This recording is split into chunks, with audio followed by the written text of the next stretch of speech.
Okay, we're here at Pirates Rugby Club in Johannesburg. With me, of course, is the irrepressible Jamie Wall. Irrepressible. I'm trying to think of a better adjective for you, Jamie. Certainly spiced up a bit this week. It has. It's only Monday.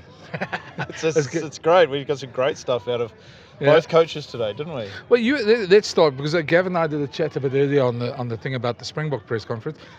What did Dave Rennie get up to today?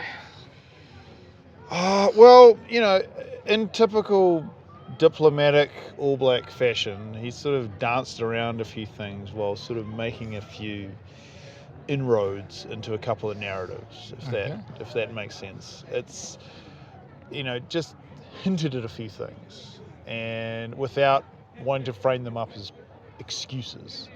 So he's looking ahead at what could potentially happen in the fallout of what we're going to see. So I think it's pretty standard for an All Black. It's pretty standard for a New Zealand rugby just in general. They've already, I think if you remember last week when he was asked about altitude, he really didn't want to talk about it because he didn't want to frame it up as like, well, it's not something we're going to talk about, so therefore it's not something that can be used as an excuse. And so I think today, again, it was kind of that, but with like a sort of, because of course the main thing has been about the All Blacks' speed of the game. And the All Blacks have been open about this, and I think it's been interpreted as, well, if we're trying to speed the game up, therefore slowing the game down is bad. I don't think that's what they're saying at all. I think what they're saying is, this is the way we want to play. If you've got a way to beat us, go ahead and try it. Well, I think it's interesting because it certainly felt that way at the Springboks press conference, and it certainly was. The narrative that came out of that press conference was from Rassie and Jaco Paper that you play the way you want to play when you've got the ball, and just don't tell us how to play the way we want to play. And I'll stop you there. At what point did the All Blacks tell anyone how to play? Well, let me put it this way. It's interpreted as this. It's this whole thing that keeps on coming back about, we want to play the game this way because it's for the good of the game, like Tana said. And this is the way rugby should play. And that's the way it's interpreted by the Springboks. Whether it's right or wrong, it's an interesting perspective because we're hearing it. This is a New Zealand point of view, by the way, and feel free to disagree with me on this, but we're hearing it as for the good of the game for us.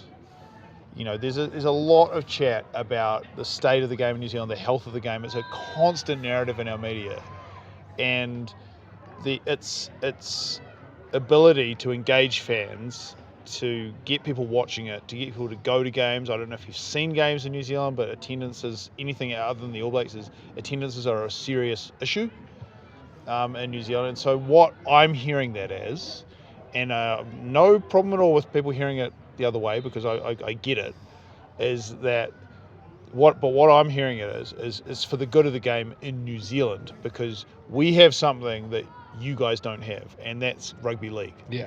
And we have the NRL. And we have the NRL, and we have a rugby game on at 7 o'clock at night, and then it's immediately followed by an NRL game at 9, and they are constantly getting compared to each other.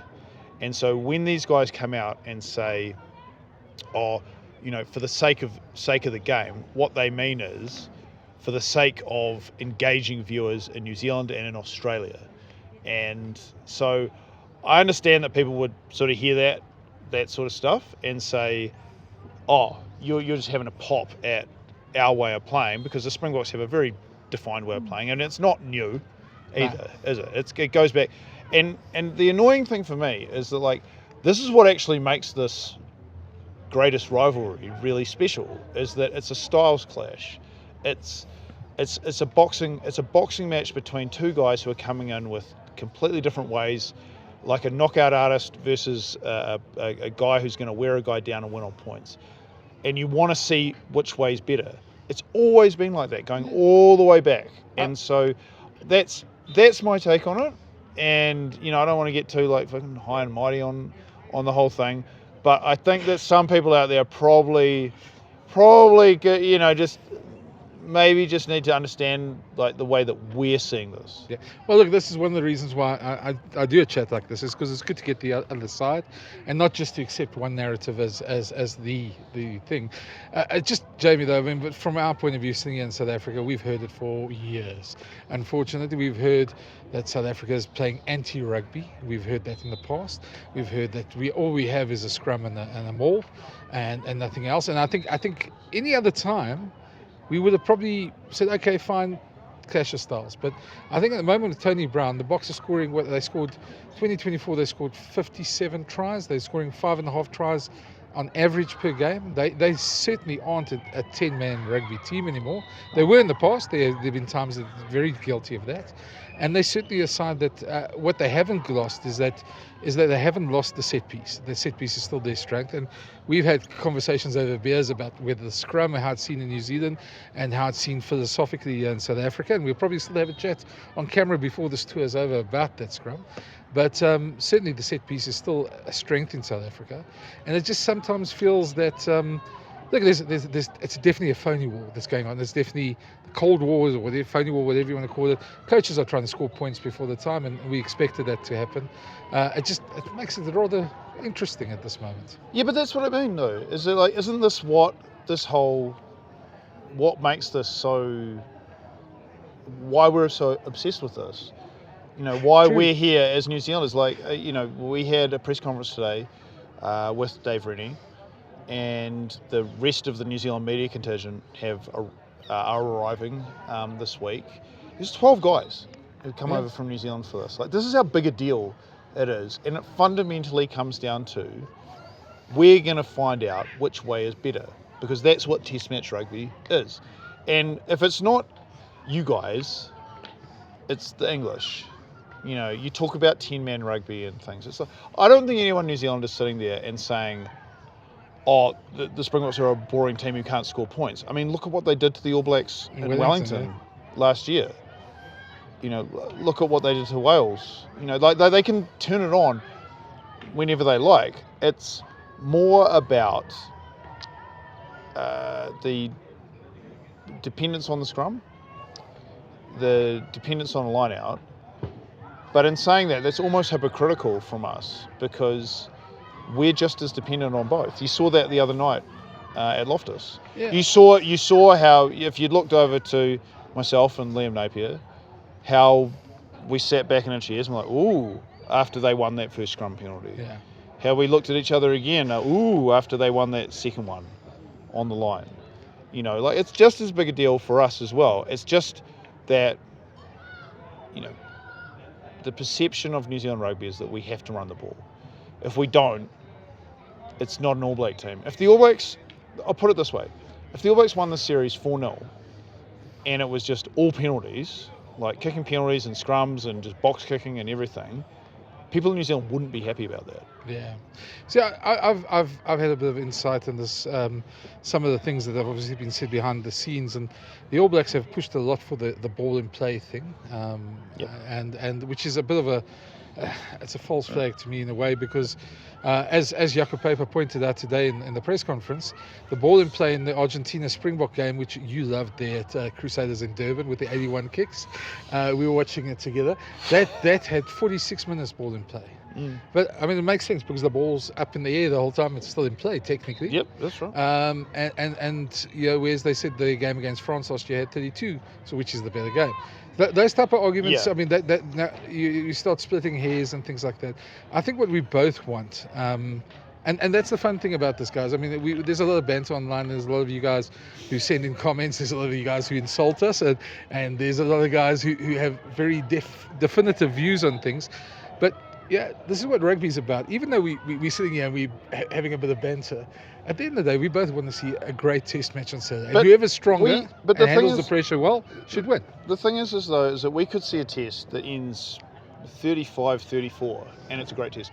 But we could see a game that ends 9-8, and it could be just the World Cup final, 15-12, 95. Well, what was 2015 that you guys won? That was also a low-scoring game, wasn't it? Do you want me to bring up some other scorelines? Well, there's a Have couple. you heard of a place called Albany? Yes, we have heard of a place called right. Albany. So yes. No, but again, it just sort of goes back to what I was saying before, is that every rugby game in New Zealand gets compared to an NRL game, especially these days. The issue that we have is that there's one rugby league team in New Zealand that completely dominates. That they've got an absolute stranglehold on that whole part of the media, and they're going very well at the moment. The Warriors I think they're second on the NRL table right now. So people are very engaged in the NRL right now, but also very engaged in this. But inevitably, this gets compared to the NRL, and ball and play time in the NRL is like, what is it, like 93% of the time the ball's in play, and they've changed the rules to make sure it's even more so. And I don't agree with it. I'm a rugby league fan. Don't get me wrong. I like league. I played it and everything. But I think that everything about the fact that they're trying to keep the ball in play as much as they possibly can is eventually going to destroy the sport, because you're gonna have someone who dies of a heart attack on the field. Well, I'm going to come back to you. I mean, we obviously don't play rugby league here. We've had smatterings of the rugby league. It's never taken off. South Africans have never bought into rugby league. Can I just before we go on? Did you know that South Africa has a winning record over New Zealand in rugby league? No, I didn't. They're 1-0. It happened.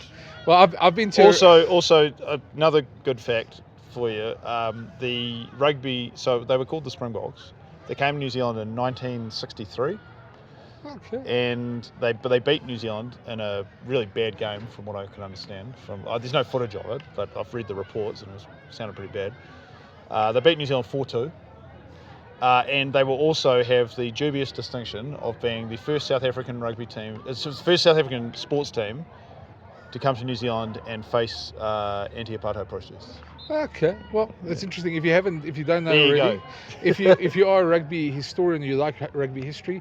Jamie, of course, has written a few books. There's one called The 100 Years' War. Well, Jamie, that was a chapter from. I just pretty much recited that chapter out of the 100 Years' War. But it's worth reading. It's seriously, if you're into the history of the clashes between the two sides, you'll find it on probably some of the online booksellers around. Yeah, you should be able to get it. Yeah, so they give you a punt for your book there as well. Thanks, mate. Just on the rugby league thing. One, it shouldn't be up to South Africa to really save New Zealand from itself. And two, I'm just throwing out comments here. Yeah, fair.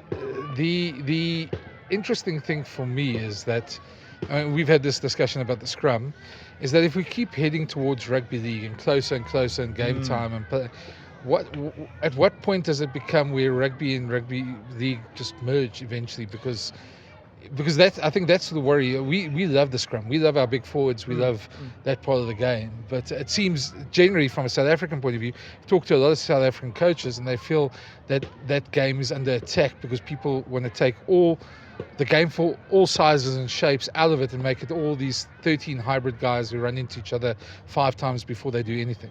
Right, yeah, fair point. One thing I would push back on that, though, is that the scrum being used as a weapon to win penalties is a relatively new thing. It's only been a thing. You can only really get penalised for a dominant scrum. Wasn't it that in 1949 as well? Yeah, that's a different story. We'll get to that. We'll do another history lesson about that in a second. But in terms of winning penalties, in terms of winning the ball, yes, historically. But the way it's done now, in terms of we're going to push you off the ball, or if we have the ball, and we're going to keep it at the back and keep pushing and win a penalty. That as a tactic has only been around for the last 2 decades. Okay. So traditionally, from a New Zealand point of view, the way the scrum being used as a way to simply restart the game, that's historically the way that we've seen it.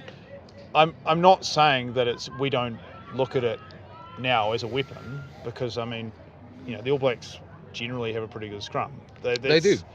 They're not going to come in here with a bunch of just lightweights who are there to play as extra loose forwards. That would be stupid.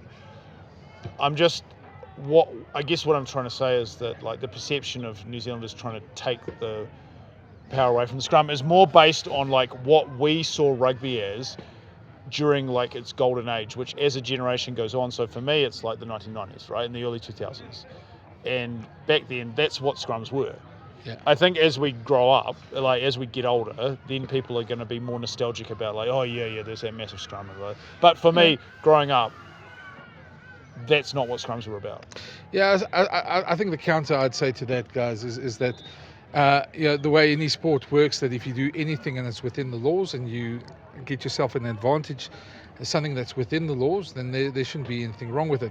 And I've got to be fair here, because it's not always New Zealand. I know we're talking about New Zealand here, but often it's the Aussies that push this narrative a lot more than New Zealand.